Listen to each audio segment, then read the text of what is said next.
All right. Hi, welcome back. This is our fourth and final week. So welcome to our last session on the book of Ruth. We open with prayer. This is a prayer for the diversity of races and cultures. And I think you'll see why I picked this prayer to open with as we explore today's lesson. But the Lord be with you. Let us pray. O God, who created all peoples in your image, we thank you for the wonderful diversity of races and cultures in this world. Enrich our lives by ever-widening circles of friendship, and show us your presence in those who differ most from us, until our knowledge of your love is made perfect in our love for all your children. Through Jesus Christ our Lord. Amen. So here we are one last time with the book of Ruth. And I said this is our last Sunday. I think I even have it on the screen. Yes, it is the final lesson. Here we are. Just to recap, I mean, we've basically covered the first three chapters of Ruth. We're going to finish the fourth today.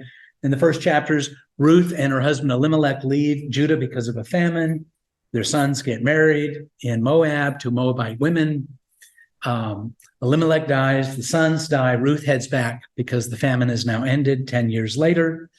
One of the daughters-in-law, Orpah, stays with her people in Moab, but Ruth comes with. Ruth then, because they've got to have a way to support themselves, gleans in the field, scrabbles for the leftover bits after the harvest, gets the attention of Boaz, who is a kinsman, who is related, and who takes an interest in her. And at the end of last week's lesson, Boaz has said to her, after providing for her, being very generous to her, has said to her, well, guess what? There's somebody else who is a nearer kinsman than I am, a closer relationship than I am. And he's got the right of redemption. So I'm going to talk to him. And but it's pretty clear Boaz really wants to claim Ruth and bring Ruth into his household. But there's a step he's got to take first, and that's what we're going to pick up with today. But before we jump into the lesson, my question for you is, have you ever been rescued? And that can happen in all sorts of ways, right? Have you ever been rescued? Yes. Yes? Any stories you want to share about that, or a person who rescued you? Or I think he was an angel. I was in a car wreck and I hydroplaned and flipped, and I couldn't open my door because I was upside down. So I was trying to get out the window, and this guy just came, pulled me out, and then he disappeared. Like, he was there and just like gone. Whoa, pulled out of a car wreck, and then the guy. Yeah. I called 911 thinking upside down, but then I tried to get out of my car. That's amazing. That's miraculous. Yeah, there and gone. Yeah, that's awesome. Anybody else? Can't talk that one. Yeah, that's hard. Yeah, it's a hard act to follow, isn't it? Yeah, that is a hard act to follow. But in what ways can we be rescued?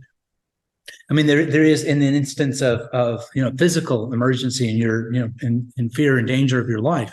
There's that kind of rescue. What other kinds of ways can we be rescued? Sometimes you can be rescued and you don't even realize that that's what is happening to you until later you discover it. Oh, thank you, Pat. Yeah, sometimes you're rescued and it's not until later you realize that's exactly what happened. Yeah.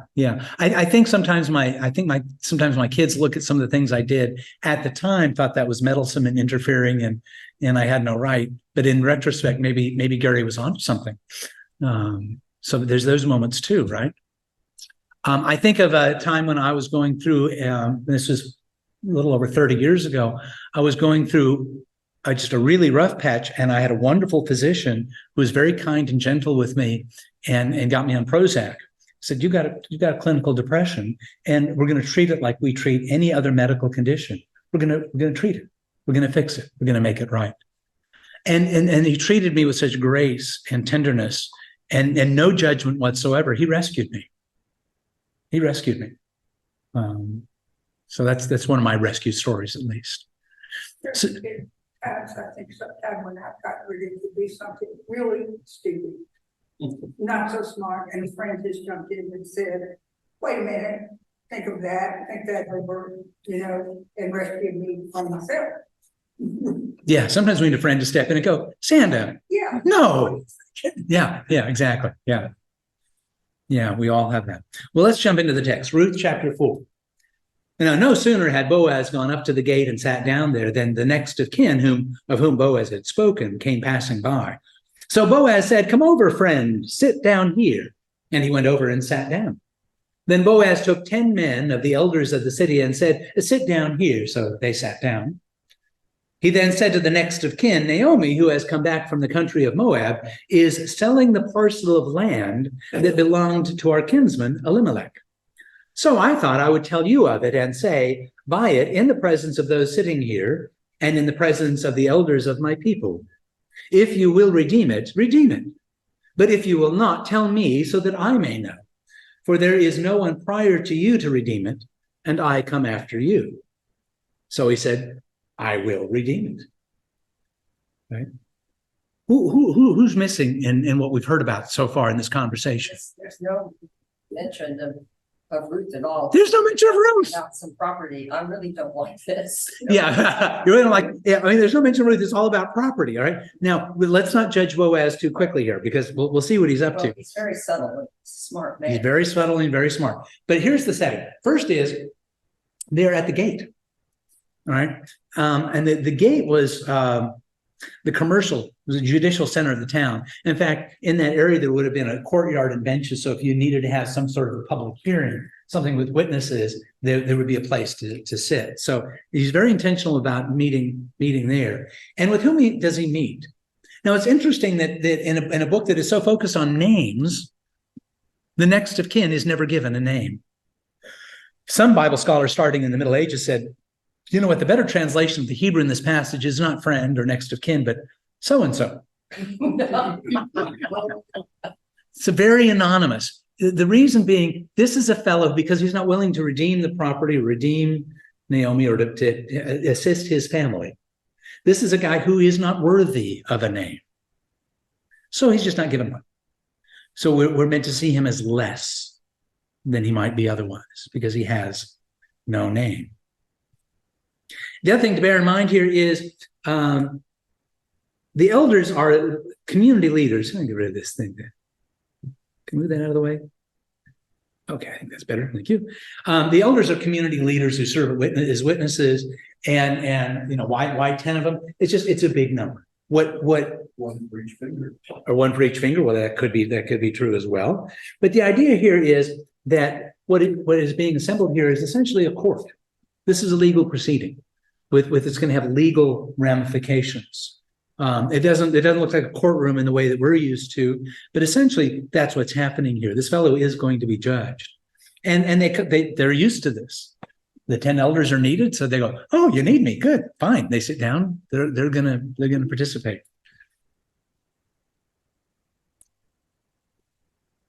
Seriously, next, thank you.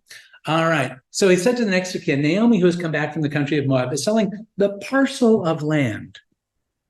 Now, okay, now remind me, when did we first hear about a parcel of land? This is it. Yeah, this is it. We haven't heard about a parcel of land until right now. And why does Naomi need help selling a parcel of land? Women were allowed to buy and sell property. I mean, they weren't given a lot of rights. They were subservient in many ways to men, but they did have the capacity to buy and sell land. So what's going on here? You know, there's something going on with this land. It is probably encumbered in some way. Most likely, according to at least the folks I've read, most likely because when Elimelech left, well, that property's got to be taken over by somebody. So somebody has taken it over. Somebody has either purchased it from Elimelech or whatever. So to get that property back in the family, it has to be redeemed. It has to be, money's going to have to be given to whoever's been using it and profiting off of it. So that's the question here. Who's going to redeem this property? Naomi can't do it herself, and why not? Not because she is legally impaired. She has no money. That's right. She has no means. She has no means. So the offer here is this was Elimelech's property. It should go to Naomi, but it needs to go to somebody, your next of kin. Do you wish to redeem it? Let me know if you do. And the first reaction of the guy, what does he say? He said, I'll do it. Why not? If he can get a land at a good price and add to his own land, that just enriches him, does it not? So why not do that? We talked about this. Why doesn't Naomi just sell the land herself? There's some sort of encumbrance. So when he says, I'll do this. And remember, again, this is supposed to be a story about Ruth, and Boaz hasn't mentioned her yet. Boaz is waiting for these words.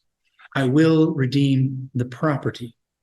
Because now what's going to happen is we're going to find out why that was important to Boaz. But we need to remember Ruth's initiative, and Ruth has had so much initiative, going out and doing the gleaning, going to Boaz's side in the middle of the night and uncovering his feet, as we talked about last week. There's only so much that she can do at this point. She's got to trust Boaz, even if she's not clear exactly what Boaz is going to do. If she were on the periphery listening to this, she might ask the same thing Pat asked. What about me? What about Naomi? What are you talking about land? Right? So she's going to have to trust Boaz here, which raises a good question then. We talked about rescue. What about trust?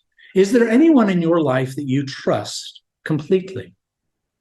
I see some heads nodding. Can we name those people? Who do you trust completely? Okay, we got a married couple. You trust each other. This is a good thing. This is a very good thing. Glad of it. My son. Your son. Okay, good. My daughter. Your daughter. Yeah. Yeah, we need those people, don't we? And we're getting, I'm getting to the point in my own life where I'm doing for my children, and I'm thinking, but guys, I'm in my 60s, which means that these roles are supposed to start reversing. You don't really want that to happen. Well, no, I'm not ready for it. I'm not yearning for that at all, but I'm just thinking that's the natural course, is it not? And they're having to trust in me, and I'm not ready to trust in them yet. I'm not there yet. But that trust is important, is it not? Right? So Ruth has to trust in Boaz.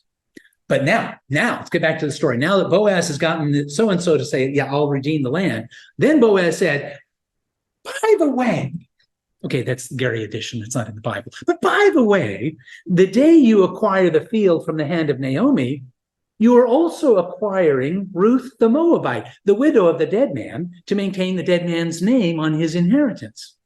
At this, the next of kin said, whoa, I can't redeem it for myself without damaging my own inheritance.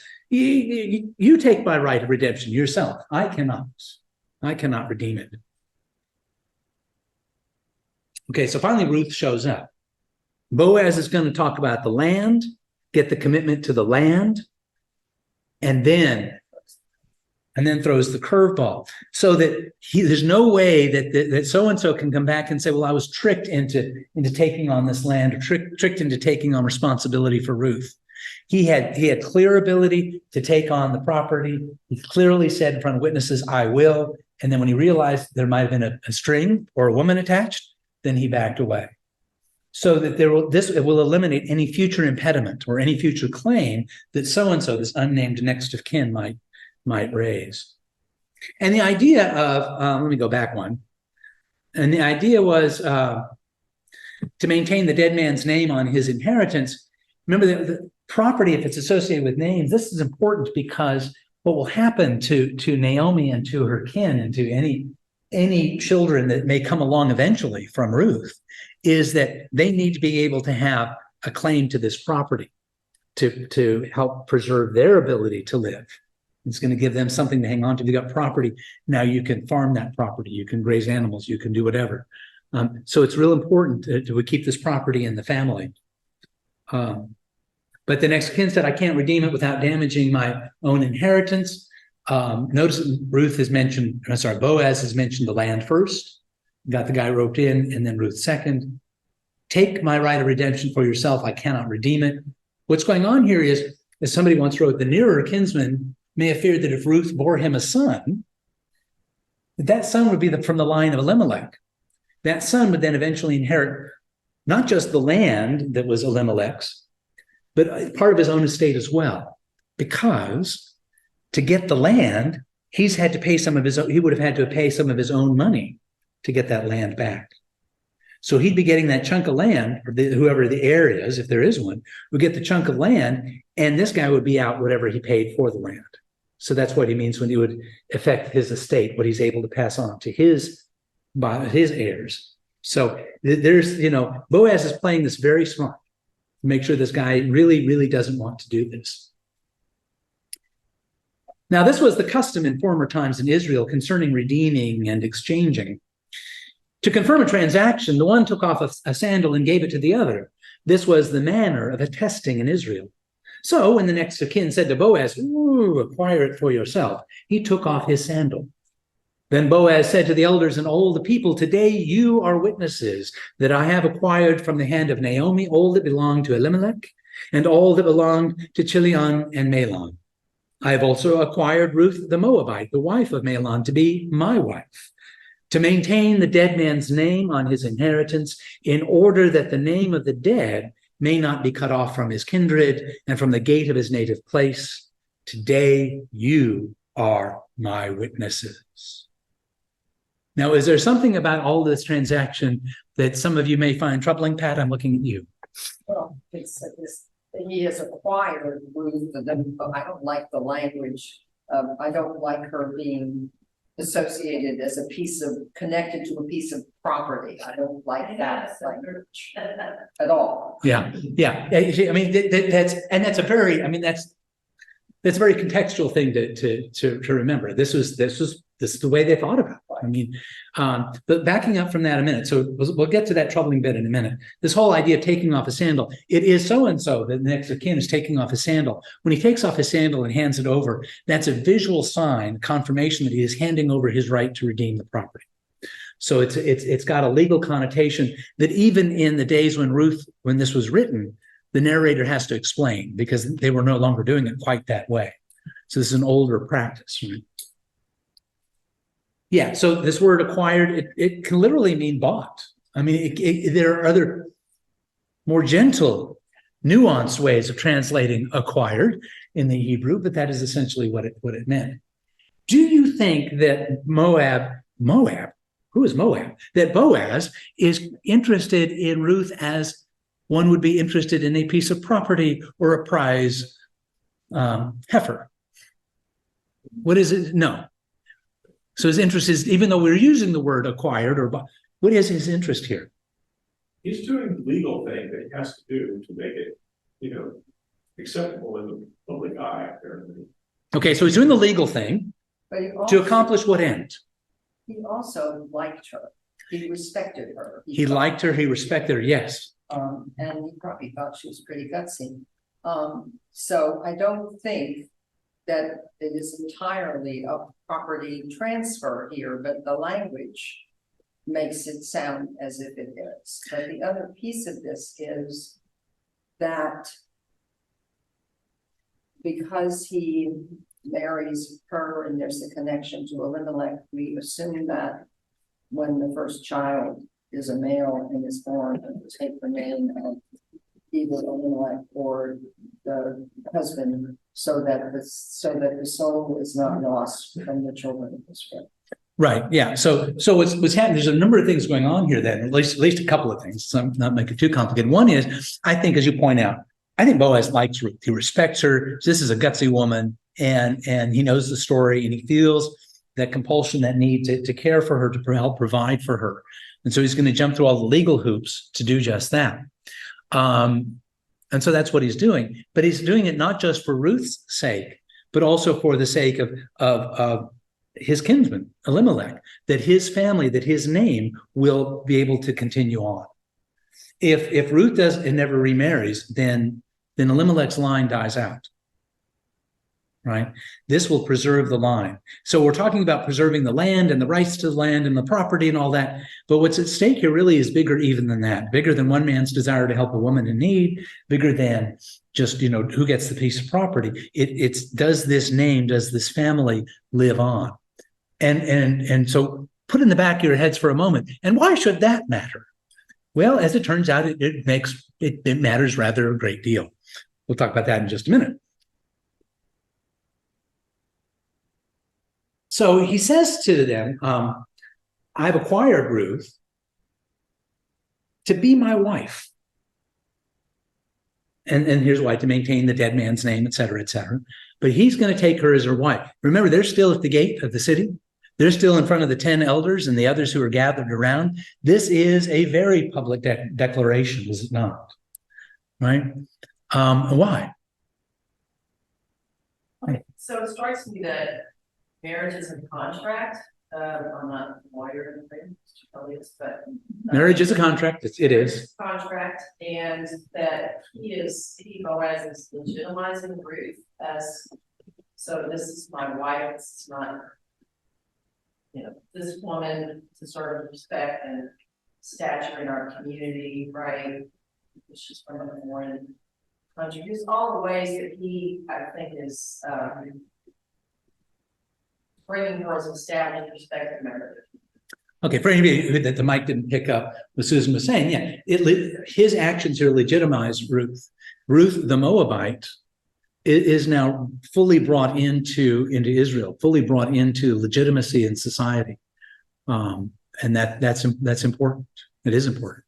I think it's just reputation as well, right? Because people talk. So like, oh, she's been cleaning in the fields, and if he were just said, oh yeah, I'm gonna marry you, then it would be like, did she uncover his feet? Yeah. Yeah. But this is like, again, going through the very legalistic law of how they did things, and protects reputation on both sides. Yeah, protects everybody's, his and her, both reputations are being protected by doing it this way. So he starts off in a way it makes us question. He's talking about property. What about Ruth? But the result is exactly what Ruth, the best result really Ruth could have hoped for. I see another kind of level for this as well. When Carol and I decided to get married, we wanted to. You careful, she's sitting behind you. Just make sure you know that. Okay. Have the keys to the car. Okay. We just wanted to have a very small group of friends and family. We were going to be married in a chapel that don't see about 30. And people who knew us and who heard we were getting married kept inviting themselves to our wedding. And as a result, we had to move out of the chapel into the nave. We ended up with probably over 100 people. So what I see going on here is we do these weddings publicly and invite friends and family, not to show off that we're getting married, not to legitimize that so much as to continue the relationship between these people who care for each other and support each other. Mm-hmm. So what I read into this is that Boaz is saying, look, she's one of us now, and we want to welcome her to our clan, our family. Yeah. Not just our nation. Yeah. Yeah, it's a good point. And you think about it, you think about the way weddings work today, which really reflects centuries and centuries of how this is developed. But when I've done over 30, maybe close to 35 weddings as a priest. And in January, my younger son gonna get married here. I digress. Anyway, but here's the thing: when I'm talking with couples and they're preparing, I said, what my job here is as a celebrant of this service is when it comes to the marriage itself, I'm your teleprompter. My job is to give you the words that you say to each other. Because what creates the wedding is the promises that each make to the other. Which does mean, however, and I've had to stop weddings and sort of gently redirect folks, because I'm telling them what to say. When I'm telling them the words to say, sometimes instead of looking at the person they're marrying, they'll say those words to me. And I say, please don't say those words to me because I'm not marrying you. Say them to each other. But that's what creates it, right? But what else is required besides an officiant, somebody to give them the words and somebody to speak the words to each other? What else is required at a wedding? You got to have witnesses. Yeah. In the Episcopal Church, you need 2. State of Tennessee, I think, only requires 1, which is weird. But anyway, and each state sets its own requirements, but you have to have witnesses, right? So that there is, like you would in any legal document, frankly, because that's what you're signing with the marriage license. But to me, there's a larger point, which is your marriage. Is there such a thing as a private marriage? Not really. No, there isn't. Because every marriage changes the community. And that's something else I tell couples when they get married. I said, you've been together for a while. That's lovely. But you've been a man and a woman. But when you go into the world as husband and wife, that's different. And it affects the people around you. common law marriage, where you didn't get a formal, marriage license, but you held yourself out as marriage, would be recognized if it was public, right? Did I get that right, Ernst? Yeah. Yeah. So, it is a very public thing. So for all those reasons, this whole public sort of trial, if you will, the public, one of the more interesting proposals of all time, by the way, I'd like you to be my wife. I don't know if they talked about this in advance, but I'm assuming Ruth approves. But all that is done in that very public way to bring Ruth into society, to save reputations, to say she is part of us now.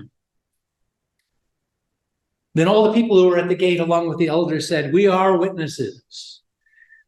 May the Lord make the woman who is coming into your house like Rachel and Leah, who together built up the house of Israel.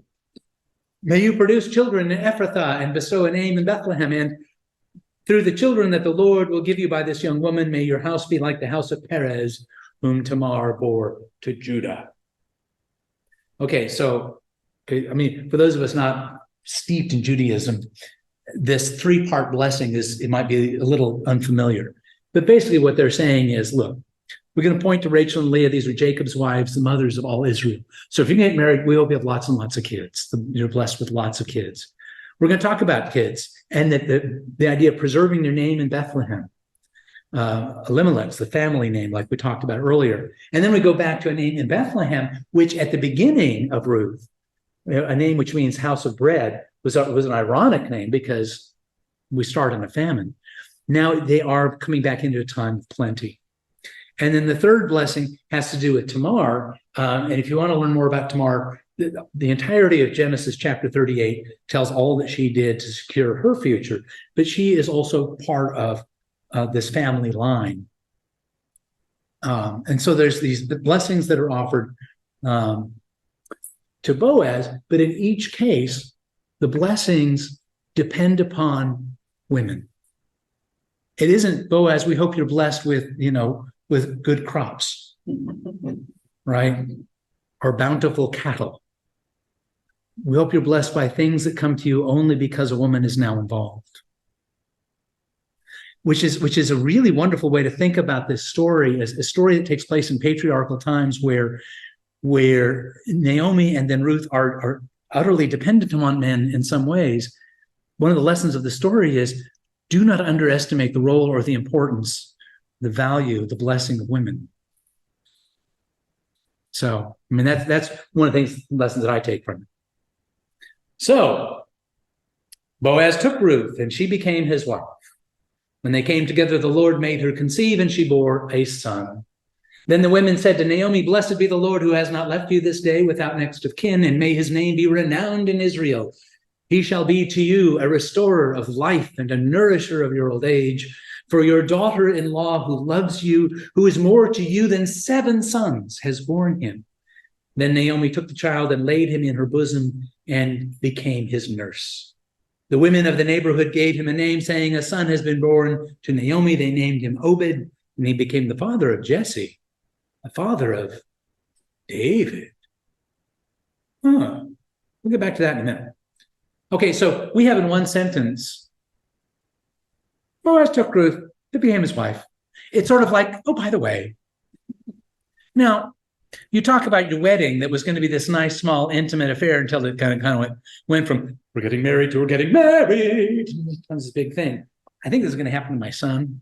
He's anticipating, 10, 12 people. It's going to be bigger than that.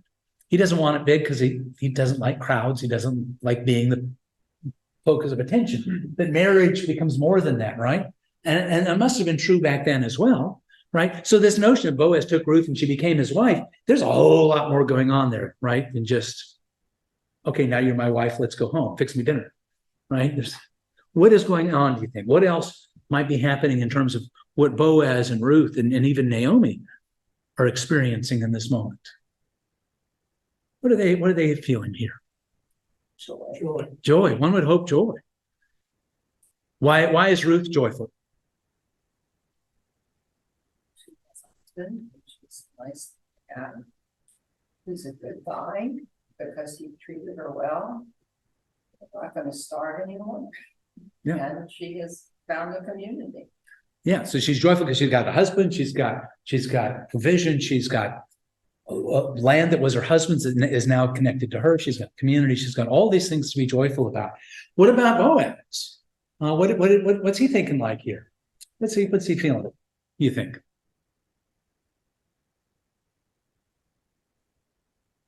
He's on his duty, so like well pleasing in the sight of God, like he's. Okay, so he's feeling good about himself because he's done something he knows God would approve of. Yeah, good. What about on a more personal level? How do you think he might be feeling it? It's kind of weird. It's like, hey, it's really my son, but it's going over here. Cool, like. Oh, okay. Well, he's been very attracted to Ruth from the beginning. I think he's very happy with the marriage. Yeah. Because he worked hard to make it happen. Yeah, that's right. This wasn't something he engineered and was sneaky about. He was intentional. He was intelligent. But this was something that clearly he saw. Was he under any obligation to do any of this for Ruth's sake? No. I mean, you could tease out a sense of obligation out of Leviticus, and that how you're supposed to care for your brother if your brother dies and your brother leaves a widow. But he's not the brother. There's that concrete set obligation imposed. But he's living into the promise of that, into the hope of that, all the same.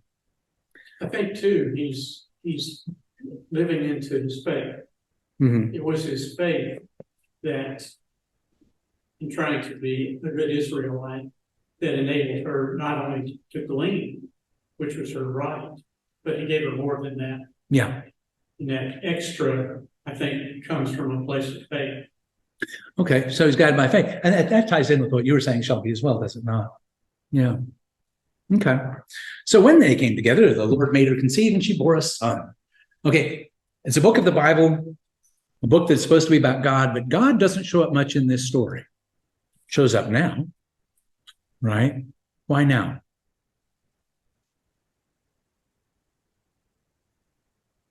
We're establishing the lineage that is important. Okay, we're establishing a lineage that is important, but what is God's role here? Oh, I think it implies that God's been there all along. We didn't have to see God, but I mean, if we think about God being in the actions of people, and that's how we experience God in the world, then there's Boaz, and God is working through Boaz, and probably through Ruth also, who stayed with her mother-in-law, Okay. even though she was going to a country that isn't even her really home. So we can see God at work in so many ways in this. Yeah, Jerry. A woman's ability to have children was under God's control. Right. Yeah, and that's It closed her womb or opened her womb. right. So if there's going to be a family, we need to give credit where credit's due. Yeah. And that's why it says the Lord made her conceive. Is that acknowledgement that doesn't happen without God. You think of Sarah and Abraham, right? I mean, Sarah's like, yeah, I can't have, I'm old. I can't have kids. And God says, really? Hold my beer. Hey, so to speak. And Rachel, yeah. I mean, I'll take care of this. So so there's that sense. But now, we hear this. And again, this is not a very Jewish question to ask, but we're not Jewish, we're Christian. So is there some resonance, some echo of something familiar to this moment? Mary. Yeah, I mean, are we not? I mean, we hear the story of Mary. Are we not drawn to this? Not to make this an equivalent kind of conception. It's not. But God is at work in all conceptions and all childbirths. I mean, that's the miracle. We talk about the miracle of childbirth. It's a phrase we used to use. I hope we still do, right? I don't know. I've never given birth. So is it a miracle? You ladies, you tell me. Yes. Okay. I would have thought so, but All right. So what else do we have here? Oh, then the women, they're going to offer their blessing. We had the men at the gate offering their blessing to Boaz. Now the women are going to offer a blessing to Naomi. And they're going to start by saying, blessed be God, right? Because God hasn't, and they're offering their blessing to Naomi. Not to Ruth who got married, but to Naomi. Why? Because they, just as God provided for Ruth, in all of this, God has also provided for Naomi. She's not left without next of kin. She's somebody who will be a restorer of life. Somebody's going to take care of her as she gets older. And best of all, she's got a daughter-in-law who loves her, who is more to you than 7 sons. Now that's an astonishing thing to say in a patriarchal society. This Ruth is worth more than 7 sons. I mean, I think most, male-centered, male-oriented folks in those days would take exception to that. 1 son might be worth 7 women, but certainly not the other way around. But the women understand the truth of this. Could Naomi have survived without Ruth? It is unlikely. And you think about this, who's saying this? These are the very women, it would seem to me, or you could be argued, these are the very women that Naomi said, don't call me Naomi, which a name that means pleasant. Call me Mara, which means bitter. Because God has dealt bitterly with me. And now these women are coming back and said, really? God's dealt bitterly with you? Look at what you have. Look what he did while we were holding his beer. Yeah, exactly. Yeah. Right. So we talked about that. Thank you. Then Naomi took the child and became his nurse. We're not talking like a wet nurse, right? I mean, that's not practical possible. But what do we mean by this? What is implied by this? She's with the child all the time. She's with the child all the time. Yeah, Susan. Jesus' grandmother. Yeah. I mean, this is family. This is going to be a tight-knit family. It's all together, right? Right. So a son has been born to Naomi. They named him Obed. He became the father of Jesse, the father of David. Why are Obed's descendants important to a Jewish audience? Who's David? By the way, who's David? Which David are we talking about? The Davidic kingdom. Oh, that's right, King David. Yes. So isn't that interesting? And why is this important to Christians, to a Christian audience? Why should we care? That's where Jesus comes from. Because Jesus comes from that same line. As we read in, and then we read on, here are the descendants of Perez. Perez became the father of Hezron, Hezron of Ram, Ram of Abinadab, Abinadab of Nahshon, Nahshon of Salmon, Salmon of Boaz, Boaz of Obed, Obed of Jesse, Jesse of David. We see a similar lineage or genealogy recounted in the Gospel of Matthew, in which it sort of highlight the important names here, familiar names, Ruth, Obed, Jesse, David, right on down to Joseph, husband of Mary, of whom Jesus was born, who is called the Messiah. What do you think it means that the greatest king that Israel would know in the Old Testament days is related to and descended from a Moabite woman? What does it mean that our Savior, Jewish King of Kings, Lord of Lords, Son of David, is descendant from somebody who's not even Jewish, a Moabite woman? What do we take from that? Light to the light in all nations. Light to all nations, yeah. Or as we claim, taken from Isaiah, when we think about the identity of this place of St. Mary's, we call ourselves what? A house of prayer for all people. That's not a clever thing we came up with. That's from the Old Testament. Well, and David, Solomon, who is the son, is not by lineage entirely Jewish. Right. Because his mother, Bathsheba, is the wife of Uriah the Hittite. Mm-hmm, mm-hmm. And there's others. There are other non-Jewish ancestors going back in the line, right? There was what's her name at Jericho? Rahab. Thank you. See, me and names. Here we go. Yeah, Rahab. I mean, she's part of this line, and yet not entirely Jewish, right? So, some questions to wrap up. Ruth, as much as we admire her, as accomplished, as gutsy as she was unable to redeem herself. I mean, just in that context, in that society, she could not do it by herself. Can we redeem ourselves? Or do we need a little help? I think we need help. I think we need a lot of help. One of the great lies of modern society and modern thinking is we can resolve all of our problems ourselves, that we can chart our own path to salvation. When I was an attorney, I worked with a woman oh man, Karen Kennedy was her name. Very, very smart woman. And anytime we had a challenge in the law practice or with respect to a case, Karen would say, we're smart people. We can figure this out.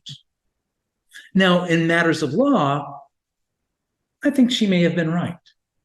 But in matters of salvation and of life, I'm not sure that's always true. On whom do we trust? Earlier we talked about who rescues us and in whom do we trust. Where do we place that kind of trust when it comes to redeeming ourselves? We're in church. This should not be a hard answer. I said, Why are we sitting here? Because yeah. Why are we here every Sunday? Why are we here every Sunday? Right? Because we should be reminded that just as Ruth couldn't redeem herself, neither can we, and we depend, of course, upon Christ to do so. Redemption in this story required paying a price. This land was under some sort of obligation. A price had to be paid to restore the land to Elimelech and to his line. Who pays the price for our redemption? Again, not a trick question. The answer is that was really enthusiastic. Okay. Yeah, of course, Jesus. Yeah, exactly. And then finally, Ruth brought life and goodness to everyone she touched. And isn't that a wonderful, wonderful way to think about this story, that here's this woman that stay back, stay with your people, and she hangs on. She goes and she gleans. She follows what Naomi says. She pays attention to Boaz. She says, your people will be my people, your God, my God. She becomes Boaz's wife. She does all these things. Think of all the lives that she touched. Most notably, of course, Naomi's and Boaz's and who knows who else's, right?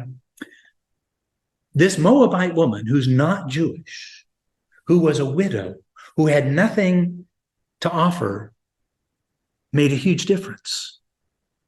I find inspiration that you don't have to have a lot to be able to offer blessing.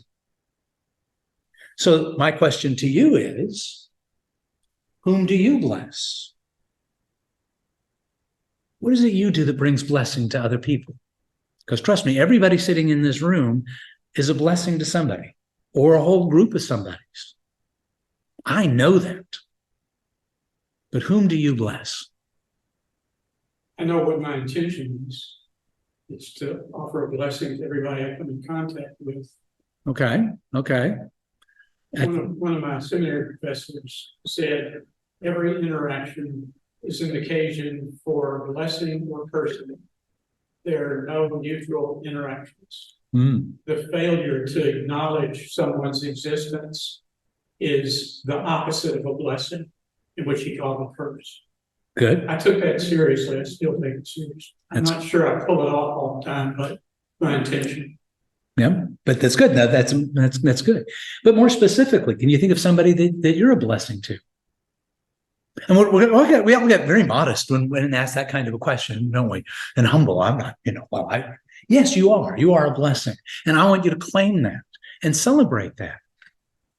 Okay, I will say this, and I mean this in utter seriousness and complete sincerity.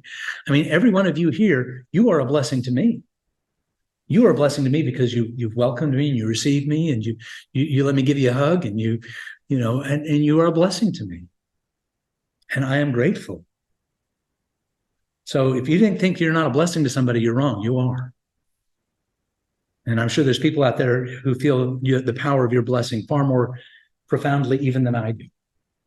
So why don't you keep that in mind? Well, this was the book of Ruth over 4 weeks. We have now reached the end. Maybe here it comes. The end. Thank you for joining. Thank you for being here. Thank you for participating. Coming up next, we have Advent wreath making next week, and on December 10th, I'm going to lead a class on who was John the Baptist. So where does he come from? What was it? And then we're going to pass the baton to Jerry on December 17th, who's going to engage the question, why John the Baptist? So, and he and I are going to coordinate a little bit so that we don't tread on each other's turf too much in those two classes. And then December 24th, which is the Sunday of Advent, but we're not having classes on Christmas Eve. Not doing it. I'm busy. Sorry. We've got plenty going on. Any other questions, comments, observations, anything you want to share or ask before we wrap up? Susan Nelson. So I got lost when you were talking about the Jewish three-part blessing. Oh, that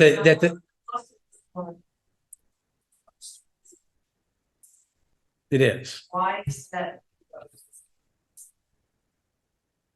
In part because Tamar was again somebody else. The short answer is Tamar was somebody from whom many descendants came. So it's a mirror of the first blessing in at least one respect. Okay. That's the short answer. Okay. That's the short answer. Okay, good. Anything else? Thank you. Oh, thank you. Thank you. These plans being here, area, or would it be? That's a good question. I like doing classes and I like this time. We get more people and I like being in this space. Does that work for you, Jerry? Yes. Okay, that's a yes. And then there's little sneaky snacks. You get the sticky snack thing, you know. Yeah. Very good. All right. Well, thank you all so much.